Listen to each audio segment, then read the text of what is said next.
Our first story, 4 people have died in a head-on collision at Kwauma in the Ashanti region.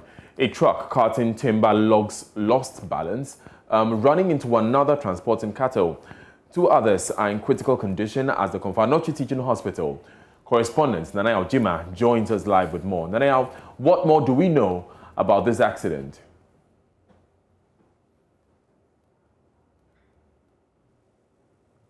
Nanaya, so far, Yeah, Daniel. Right, go ahead. What more do we know about the accident? Now, the information we have from an eyewitness is that the vehicle carting timber was traveling from Trede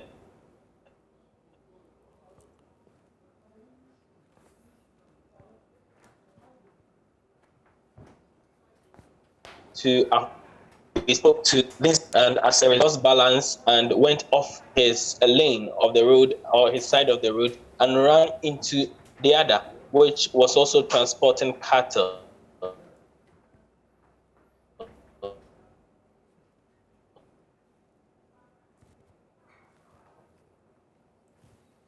Right. So the information who were in critical condition on the teaching hospital for further medical services. How many people did you were taking? So the information we have is that 4 others were injured, but 2 of them were treated and discharged immediately, but 2 are still at the Konfanochi Teaching Hospital receiving treatment after the incident. But from the information we have, the 2 are in critical condition. Now, Nanea, what time did the accident occur? So from the eyewitnesses, the incident actually occurred yesterday somewhere around 5:30 p.m.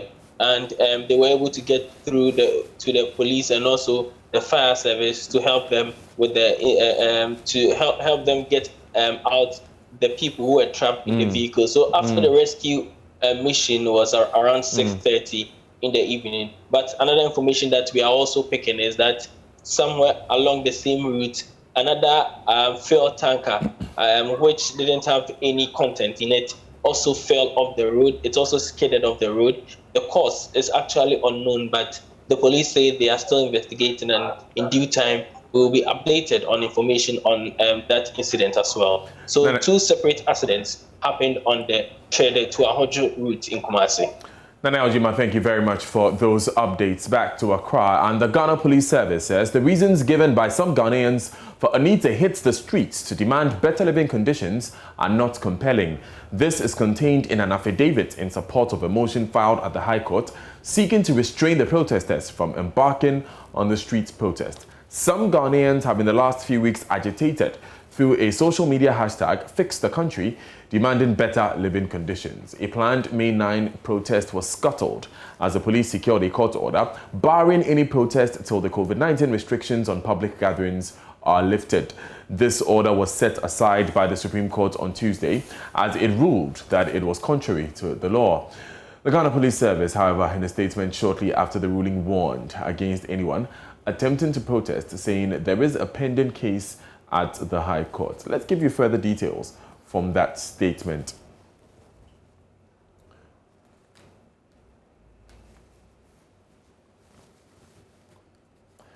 Now there you have it on your screen there. It says here the above case, well, the caption is the caption of the Supreme Court's ruling in the March of the Republic v. High Court Criminal Division 1, Accra ex parte, the convenience of the FixThe protest. Now it says here, the above case was heard by the Supreme Court on Tuesday, 8th June 2021, with His Lordship Justice Yaopo presiding.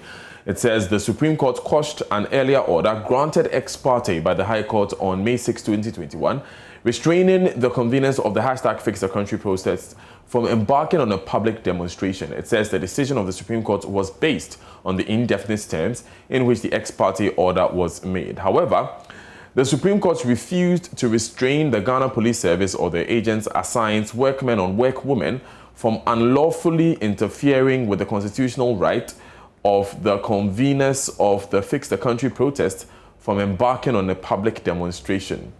The substantive case between the police and the conveners on their rights to demonstrate is still pending at the Accra High Court. Criminal Division 1 and slated for hearing on Monday, 14th June 2021. The public is advised to disregard any call to demonstrate by the conveners of the Fix the Country protest march without complying with the provisions of the Public Order Act 1994, Act 491.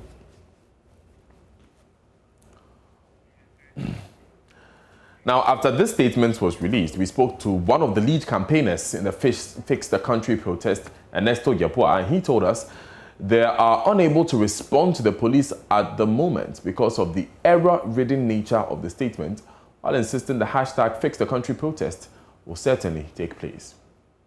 We are not going to respond to an incompetent statement. That you are not going to get from us.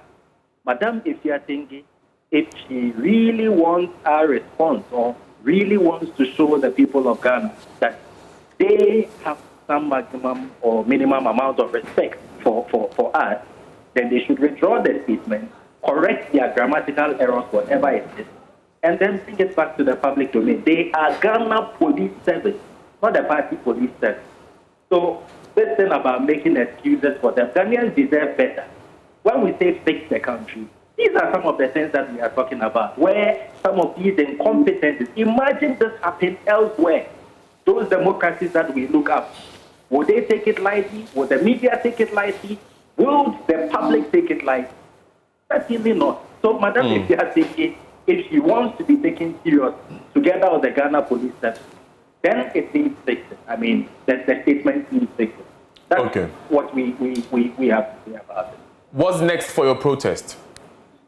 Well, we are awaiting the direction of our legal team, and once they call, we would complexify it by also looking at the other factors that need to be brought on board, the psychological factors, social factors, cultural factors, and then we would announce the date for the protest. As for the protest, let me state here and now that nobody, no institution, no individual can stop the protest from happening. Not the executive, not the judiciary, not the legislature, in fact, not the police. Let's speak to the Accra Police PRO, DSP Ifeatingi, who joins us live for a reaction. Good afternoon, DSP. What's your reaction to the Fix the Country protesters' statement?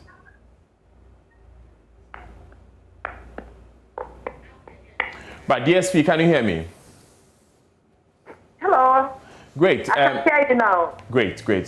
So Ernesto Yeboah, who is one of the campaigners, said, first of all, they will not respond to an incompetent statement, as in their words. And then he goes ahead to say that the Fix the Country protest will come off, definitely. What do you say to that? Yes, thank you very much, Daniel. I don't think that I have to go in back and forth on this response from Ernesto or the convenience of the Fix the Country. Why? Because the substantive case as to the merits the police put forth before the court is yet to be heard. And so if they have any resentment on the statement that... Please speak up, ma'am. DSP, please speak up. On the 14th, when we go to the court, that is where they need to respond to what the police has already made to the court. They say there are errors in your statements that you released, the statements you signed. Have you taken note of these errors? Yes, I don't know which particular errors Ernesto is referring to. I don't know where he is pointing out to those errors. And I don't know whether you yourself has also determined anything. I think that the paragraph 3 that was in the statement, that the paragraph 3 of the statement, what the police sought to do was to refer directly to their relief that they apply to the court. Probably what we are seeing there in the third paragraph probably should have been in quotation marks to indicate that those were the direct relief the convenience applies to the court. I don't know if that is what he is talking about. Otherwise, the police did not see any error in that. Rather, it was the conveners or whoever who went out to call the public to a demonstration. And that they indicated that they now have the relief to go on a demonstration. And we thought that was misleading. And so the police rather came out to state clearly and categorically what actually transpired at the Supreme Court. Was he the nurse? Was he even at the court? No.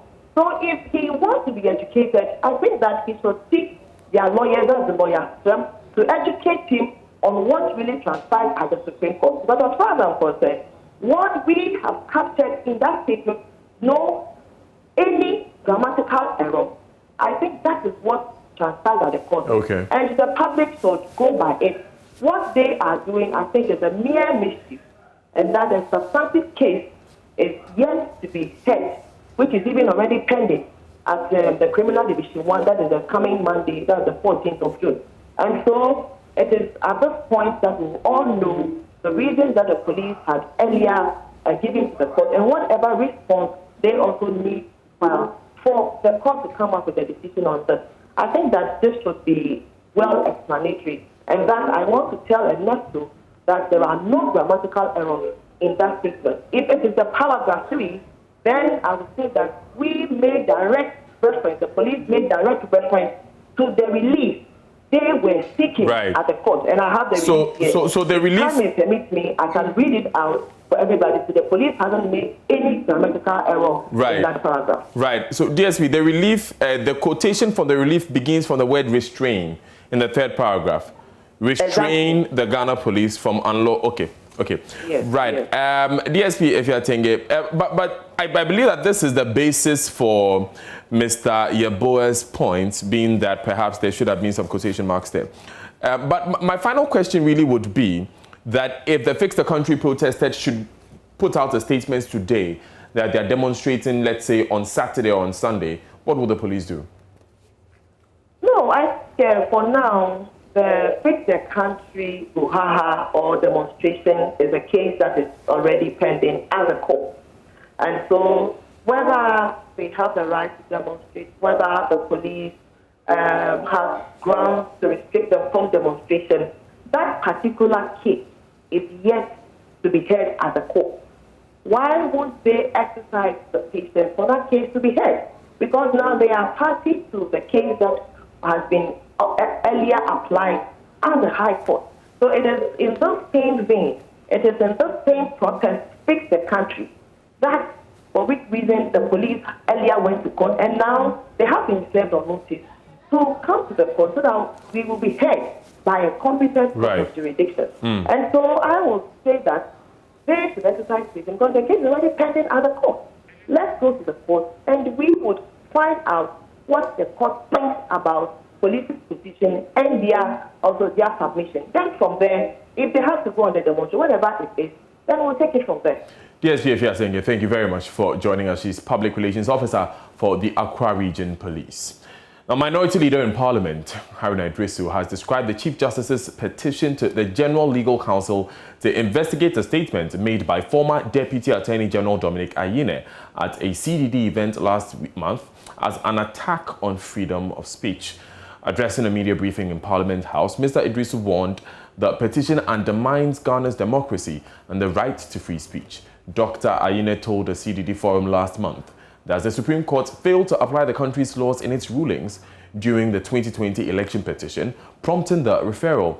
Mr. Idrisu says Dr. Ayine was exercising free speech and is thus urging the Chief Justice to reconsider his referral to the General Legal Counsel. We in the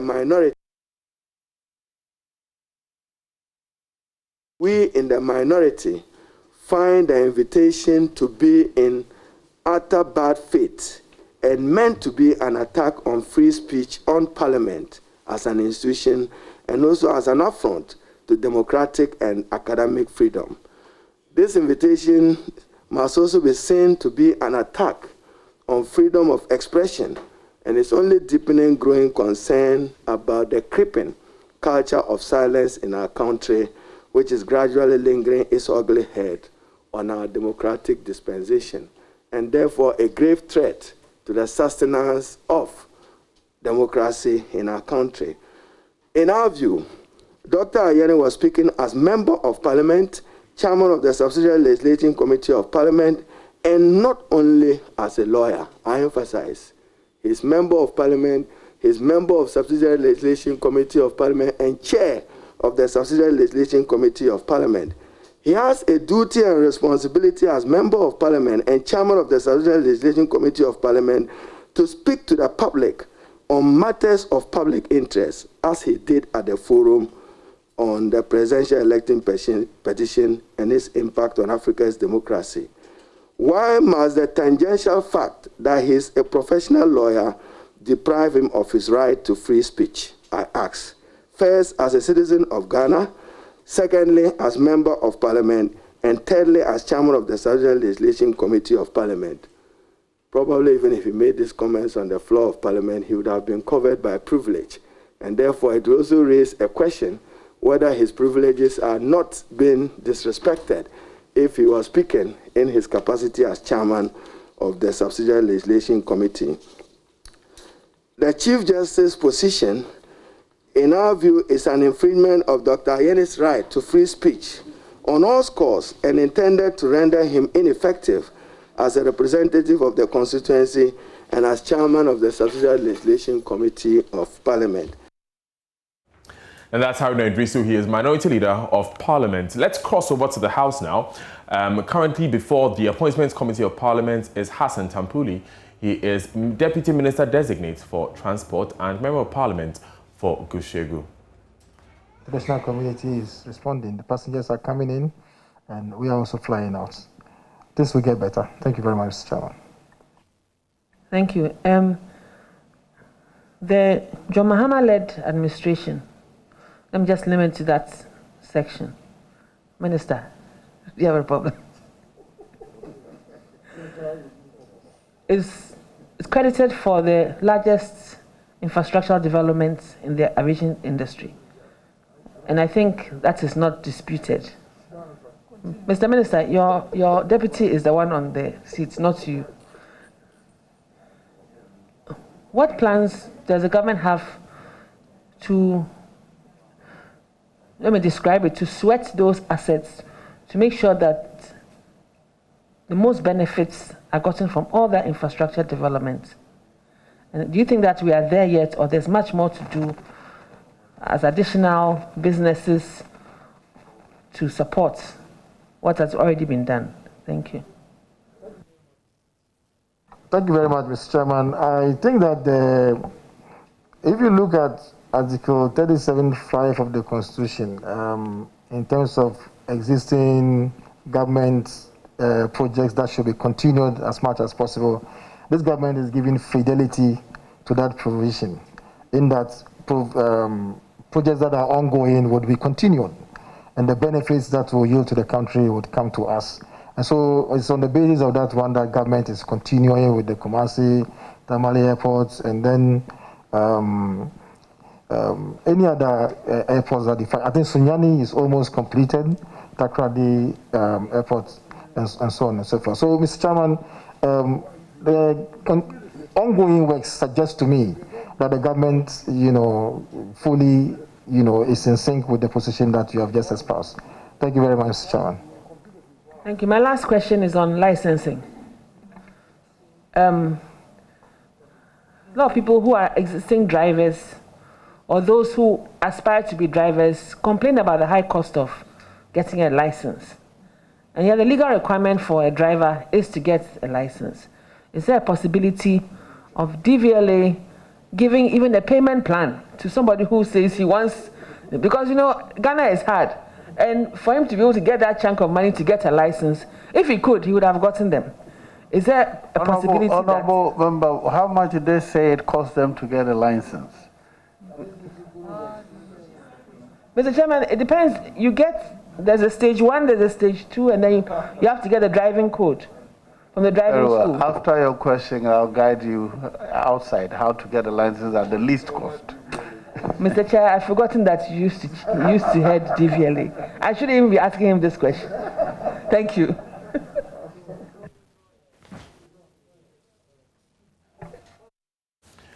You're welcome back. Now, Corruption Watch has discovered that in spite of the free maternal healthcare policy, which makes medical treatments free for pregnant women registered onto the National Health Insurance Scheme, NHIS, pregnant women with NHIS membership, however, pay for covered services at the 37 Military Hospital, Mamprobi Hospital and Mamobi General Hospital.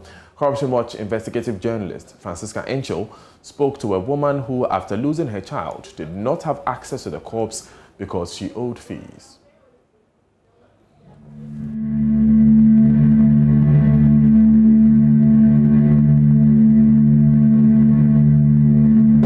The policy we inherited was cynically described as cash and carry. That is, if you are not well, you go to hospital and don't have money. Even if you are lucky to get a doctor that would examine you and prescribe, it will be just a sheet of paper given to you, signed by him. Go and find the medicine. If you can't buy it, you go and die. The cash and carry. And we said no, that shouldn't be the thing for the people. So we really worked to introduce the National Health Insurance Scheme. Along the way, we also added the free maternity care.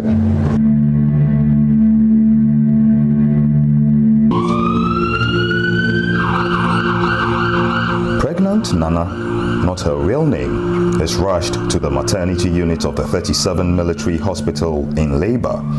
She's a National Health Insurance Scheme NHIS subscriber, meaning she did not have to pay for anything under the free maternal health care policy. The free maternal health care covers maternal health services from pregnancy to delivery and through to postnatals. So when a woman is pregnant, she's covered. But what turned up was a total cash and carry affair, as she paid for covered services before being provided the needed health care upon arrival at the hospital. So the health insurance doesn't cover drug This is private health insurance. It covers when you go for consultation, but not for private. It only covers consultation. Hey! Ghana comes Ghana comes free. Nana and her husband, a farm worker, lacked the finances to pay for the bills, so every bill given to them was followed by phone calls to relatives and friends to beg for money.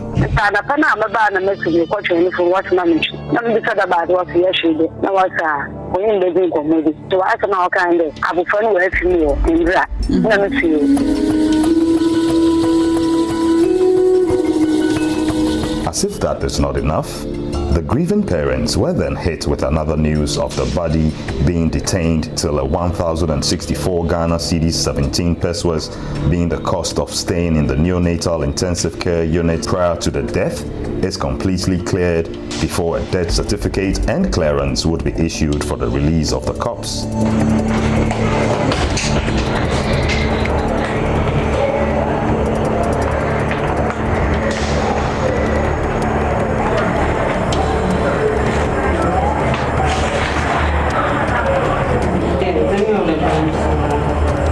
So after paying it, You bring the receipt. Bring the one and pick one. okay, They will give you the deserts. okay. The NICU bill was not the end of their trauma. While they grieved their loss, they were again confronted with where to find the financial help to settle the NICU and mortuary bills. That is not right. That is not right. That is not right. So if somebody is admitted to a ward and something happens or the patient couldn't make it, the facility is supposed to submit a claim for the period that the patient was there, the medication that was given, the diagnosis that was given, and the facility should submit a claim and National Health Insurance will pay. There shouldn't be any reason where a body will be held that they have to come and pay before the body is released to the relative. It is not right. Corruption Watch contacted the 37 Military Hospital for comments, But as at the time of filing this report, they had not granted an interview 6 weeks after submitting a request. Let's move to other stories. And for the first time in Ghana, doctors at Ridge Hospital are gearing up to separate a set of identical male twins who were born conjoined at the head.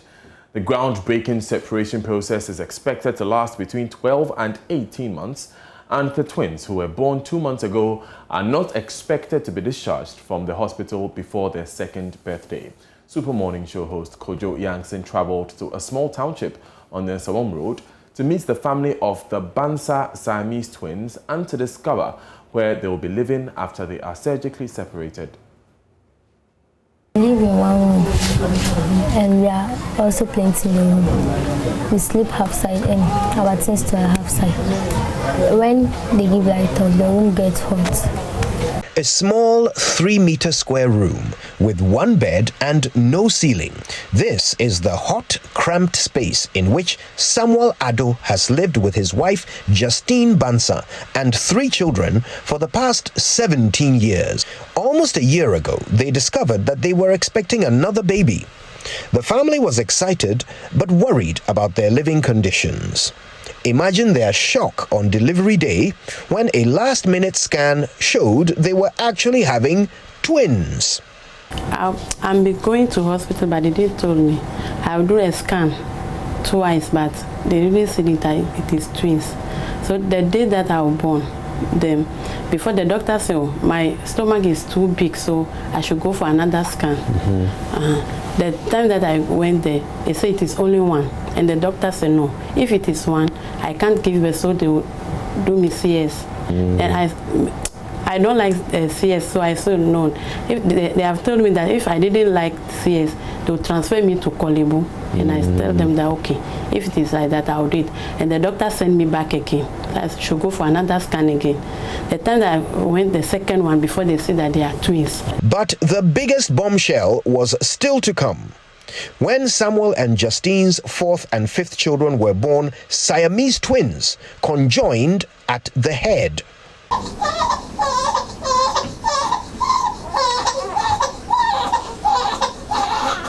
When first like that, I was thinking, did I make something wrong or did I commit any crime or something like that? But doctors told me that it happened. So it's not like an old mothers or somebody who do that thing to me. It has happened. Now, Samuel and Justine are faced with the seemingly insurmountable challenge of finding no less than 3 million Ghana cedis to pay for the crucial surgery to separate their sons. For a carpenter and his seamstress wife, this is a tall order, to say the least. The cost is quite expensive and very relative. When we did our search, this kind of cost between 1.5 million to 4.6 million dollars out there. And when we did the local cost to see, it came around 3 million Ghana cedis, which is almost $500,000. Today, I have come to Midday on the Accra and Sawam Road.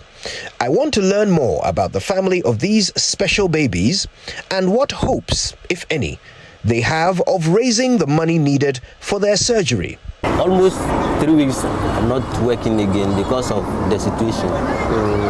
How the condition is now, I can't work because my pressure is too high. The time that this thing happened, I've already spent all my money. Samuel and Justine's 2 older children, Richard and Rebecca, are 22 and 15 years old, respectively. They tell me of the trauma on seeing their conjoined brothers for the first time and their hope that help will come. When I saw them for the first time, I think it was a crime my mom and my dad committed. But after my mom explained everything, I saw that it was normal. In fact, the first moment my father told me this, actually I don't believe him until I went there, then seeing the surrounding. In fact, it was a bit, I don't even know what to say. So we went to this one, Ridge. The first time that I entered, when I saw that they were in pain, and in fact, it was so sorrowful. It was so emotional. I'm worried. I'm worried that maybe we might lose one, or maybe we might lose the two. When they say they can do it, I know they can do it with the help of the Lord. Everything can be possible. So you have faith that I have faith in God. Well. The whole community is baffled by the twins' predicament, but they offer their support and all speak fondly of the family, even their landlady. My phone said me back.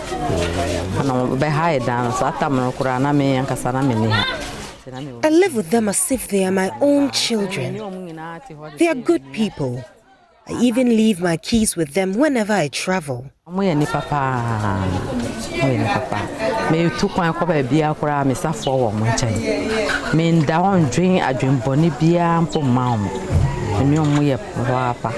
That cause can't tell, but what me I know that maybe it will be a spiritual problem or nature. We heard that they are twins, but they are joined together. We don't know what would have caused such a thing. I visited them at the hospital. The mother was crying. I told her not to worry. Everything's going to be all right. So she should cheer up. The union of the Bansa twins has forged unity in this small community as they rise to support their own. Now, together, they hope the nation will unite in generosity as the race to find 3 million Ghana cedis for life-saving surgery begins. For Joy News, my name is Kojo Yankson. And all the best to these lovely-looking boys. You're live on Joy News today with me, Daniel Daze. Up next is Daryl Kwao.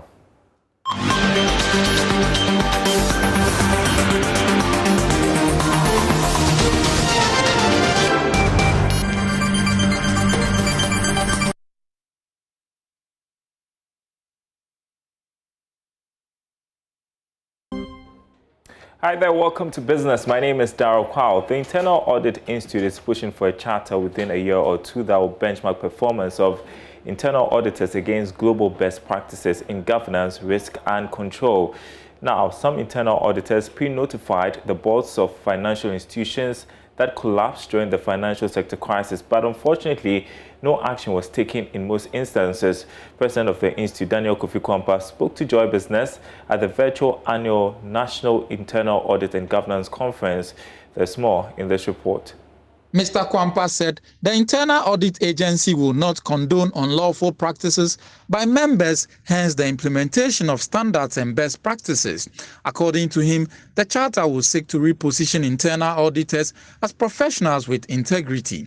He therefore called on government and other stakeholders to willfully support the institute in this endeavor. What we're trying to achieve is to get an act of parliament and be recognized as a chartered institute, just like any other profession, ICA Ghana, Medical Association, law, and all that.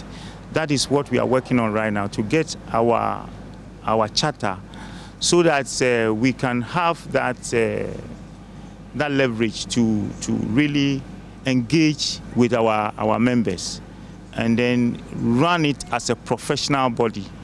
And then, like how ICA investigated those banks and came up with the disciplinary measures, yes, we can also apply that kind of measure to ensure that our members uphold the ethics of the profession.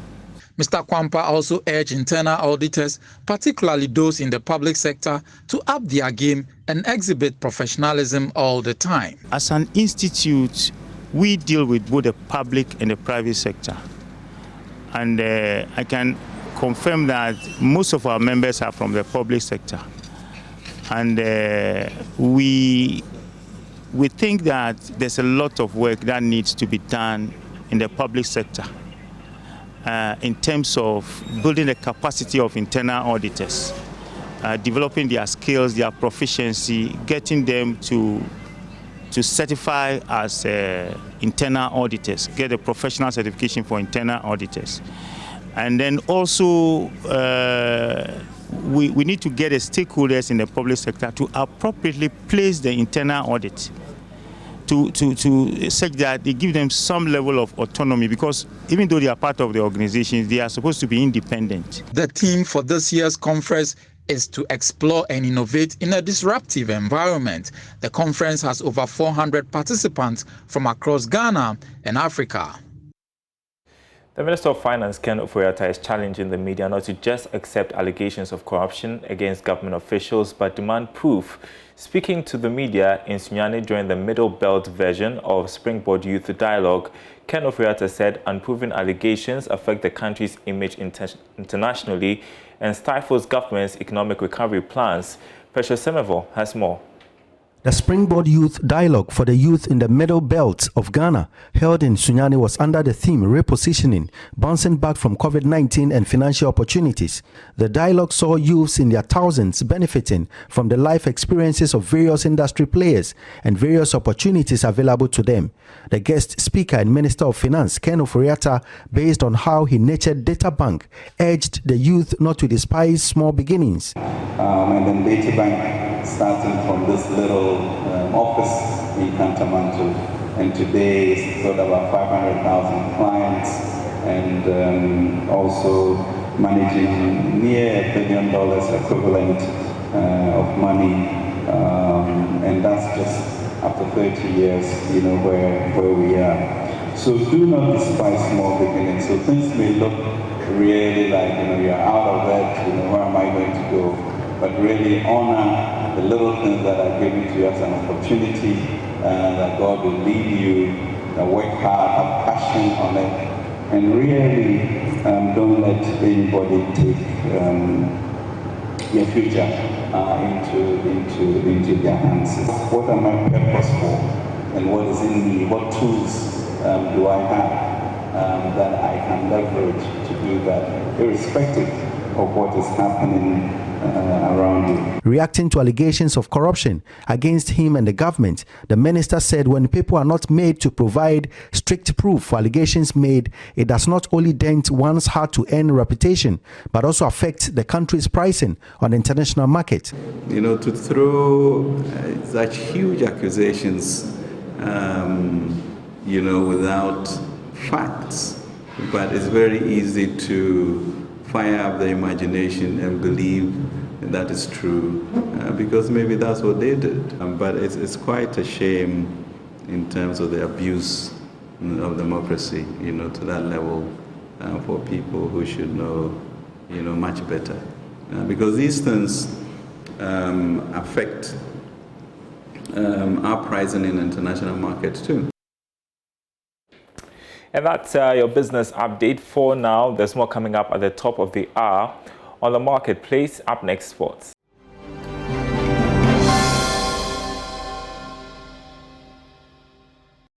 And the Deputy Youth and Sports Minister Designate, Evans Opoku-Bovie, has revealed that the country could consider multiple cities to host the 2023 Africa Games.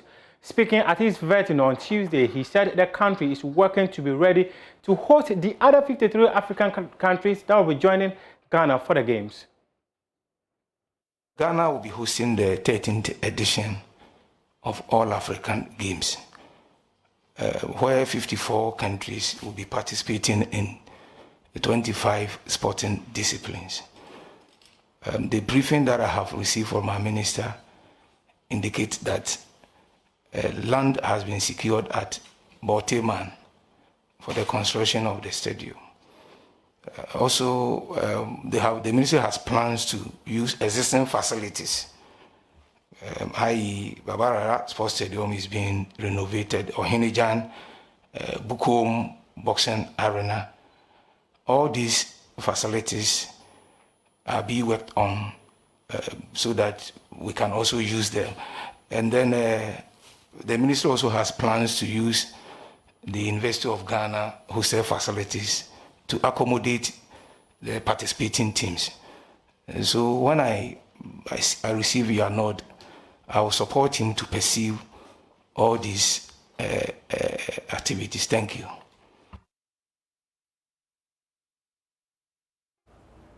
Good afternoon. Welcome to Showbiz here on Joy News today. Now, the Ghana Museums and Monuments Board, in collaboration with UNESCO and the Netherlands, officially reopened the Usher Fort Tuesday, which was closed 7 years ago to the public as a slavery museum. According to Mr. Ajimandua, acting director of the Ghana Museums and Monuments Board, the project is to revive and boost tourism in Ghana. The newly reopened Usher Fort Slavery Museum is one of its kind in the whole of Accra. Yes, you heard right. The Usher Fort Slavery Museum is officially opened to the public. As part of efforts of making Ghana the hub of tourism in Africa, various projects have been put in place, and reopening of a fort that has so much history is a step in the right direction. It also has tourism implications for this country.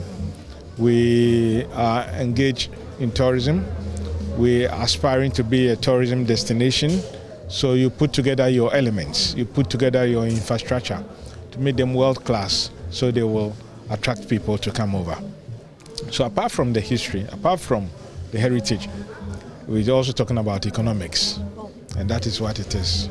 According to Mr. Abdulrahman Diallo, a representative of UNESCO, Ghana has very unique sports with amazing history that must be properly promoted. This is all about the importance also of the museum, Usher Fort Museum, the slavery one, which will be a place where you, students, everyone, citizen, they can come during 1 hour just trying to go through the story, reminding that at this place 4 centuries before that what happened. But what does the reopening of Usher Fort Slavery Museum mean to the Dutch?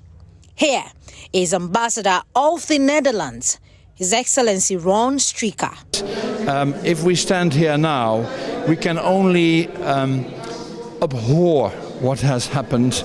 We can only look at it with repentance and with regrets through that period, because we are very much aware of the fact that with the slave trade and slavery, so much pain and misery and also indignity, as a matter of fact, were inflicted on Africans, and in particular in displaced and on West Africans. And we should not forget that, and we should commemorate that also. We think about it to build a better future. Some patrons spoke to Joy News. It's better late than never. It's always important for communities which have all these forts and castles in their area to know what exactly went in there. There are many forts and castles dotted along the coast of Ghana, but the communities have no relationship with it. They do not even know what happened. And probably because some of them are in terrible state of disrepair. So this is a great initiative. Love your history? Looking for a perfect site here in the capital? Here is one. Now, management of the Silver Bear Cinemas Ghana have revealed they've lost millions due to its closure for over 15 months. According to its business manager, Nanaya, 300 staff have been laid off. Well, it's been devastating, to say the least, because there's an entire industry bearing the full vigor of the pandemic, and we've been shut down for over a year now. Staff have been laid down, the cinema has been closed, so it's been very hectic for the cinema and for the entire industry. All right, so let's zoom into the staff. So for the past year, they've been home? They've been home. And any stipend, what's been happening with that? Okay, so we are closed. Yeah. Incomes are not coming, we are not making revenues. But you would want these staff to come back to work when the government opens the cinemas. So we try to give them a little bit of some stimulus to help them in their daily activities. But in all, they've been well taken care of by the company, not by the government. I need to mention that. So that's how they've been surviving. All right, so now let's talk about annually. plus minus how much would you make before the COVID-19 pandemic? How much were you making? Okay, so annually we are hovering in the margins of $2 million a year. That's how much Accra Mall alone makes in a year. So that's how much we've lost for the past 1 year. That's an excerpt of the upcoming documentary by my colleague Mapito Sibidi, The Cinema Story, coming soon on the Joy News channel and all our platforms. That'll be all for Showbiz here on Joy News. Over to you, Daniel. Thanks, Becky. And that's it for this bulletin of Joy News today. Have a good day. My name is Daniel Daze.